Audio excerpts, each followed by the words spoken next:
All right, it is decision time.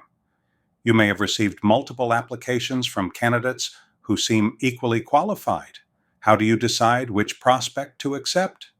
Is it first come, first served? No law requires you to accept the first qualified tenant who applies. As a landlord, you have the right to thoroughly evaluate each application and choose the best fit based on your established screening criteria. However, it's crucial to apply those criteria consistently to avoid claims of discrimination.